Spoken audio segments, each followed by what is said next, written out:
Donc là, on va regarder un petit peu la carte électronique. Donc la carte électronique se compose de deux parties. Une partie, on va dire Bluetooth, hein, vous avez le HC05 qui est le module Bluetooth avec une interface à transistor pour passer de 3,3 V à 5 V dans les deux sens. Donc c'est une communication bidirectionnelle, mais là en fin de compte, le module Bluetooth reçoit uniquement que des ordres, hein, il ne répond pas. La connectique en 1.10 se fait sur ce connecteur en 1.10. Donc là on a une seule carte qu'on coupe pour une question de coût de fabrication. Ça coûte moins cher de faire une seule carte que de faire deux petites cartes. Et puis donc on a deux couches, on a la couche rouge, le top, le dessus, et la couche bleue, le bottom, le dessous. Voilà.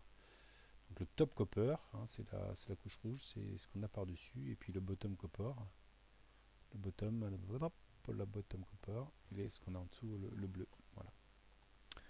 Alors, cette carte électronique a été réalisée sous RS, mais elle vient d'un schéma sous ISIS. Hein, donc on a un schéma composé de cette feuille. Voilà. Hein, donc par exemple le module Bluetooth, donc ce module-là, le HC05, on va le retrouver ici. Voilà, c'est ce qu'on a ici, le module qu'on a ici, HC05. Donc on va regarder d'abord les cartes. Donc là c'est le module Bluetooth avec aussi un régulateur 3.3 ici là. Régulateur 3.3. On a des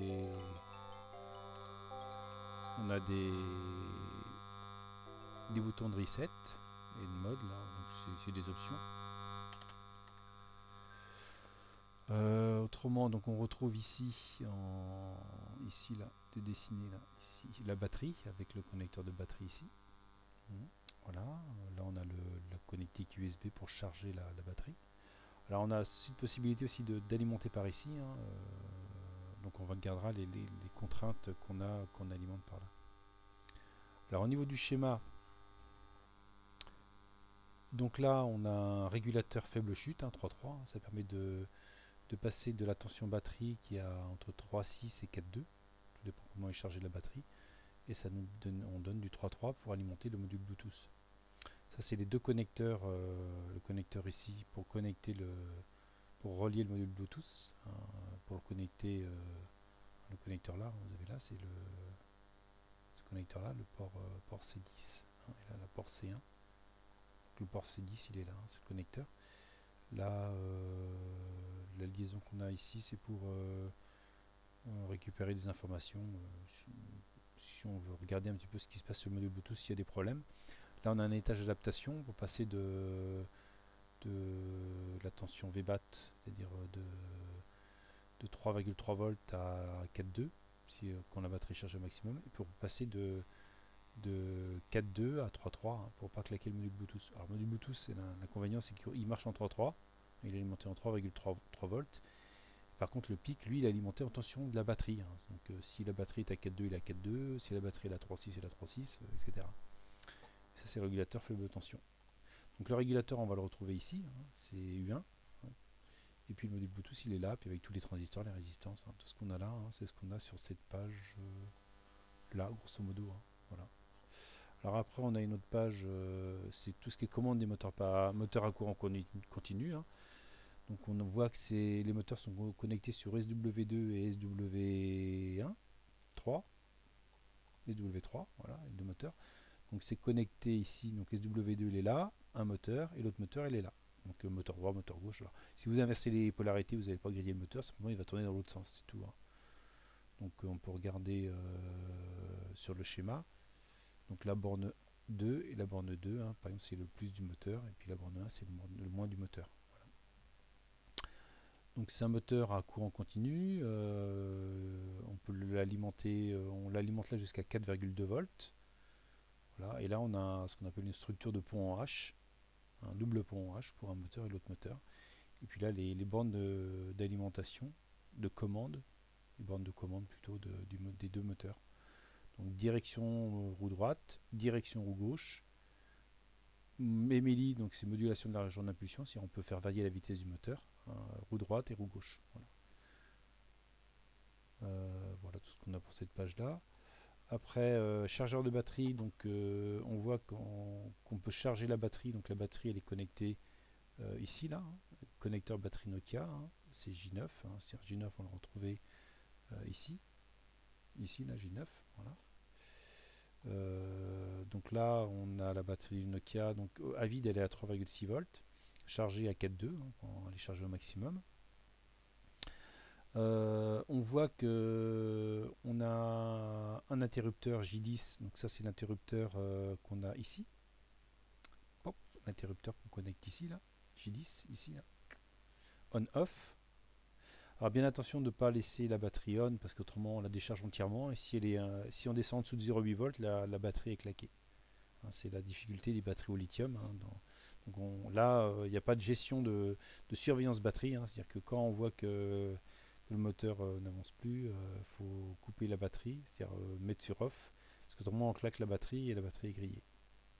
Alors on voit que si on est sur off, on a le VCC, et si on regarde l'alimentation, le VCC, il arrive ici. C'est-à-dire qu'en J1, même quand on est sur off, on peut alimenter par J1, c'est-à-dire on peut alimenter par ce connecteur-là, en externe, par ici. Hein. Donc vous ne pouvez pas vous tromper dans les polarités de la connexion. Hein. Si vous vous trompez, c'est que ça n'alimente pas. Hein. Ça alimente pas, il y a une diode de protection. La LED de D2 s'allume quand on est alimenté, hein, quand on est sur on. Hein. Il y a une LED qui s'allume. Là de mémoire, je ne sais plus quelle couleur c'est, en tout cas c'est la LED qui est en D2. Donc D2 bah, elle est là, voilà, c'est cette LED là qui s'allume quand on alimente par là, ou si on est sur on, ici, qu'on alimente par la batterie. Hein, cette LED là s'allume.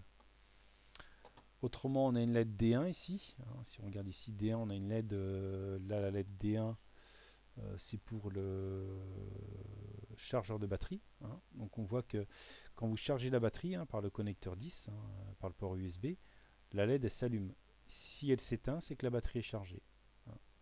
Là, le chargeur il est toujours forcé à on, hein, c'est-à-dire qu'il est mis au niveau logique 1, un USB 5 volts. Donc là, il est forcé à on, c'est-à-dire que dès que vous connectez ici, vous chargez la batterie. Alors, il y a aussi une possibilité de charger plus rapidement, hein, soit sur 100 mAh ou 500 mAh. Donc si on est sur 500 mAh, on va charger 5 fois plus vite.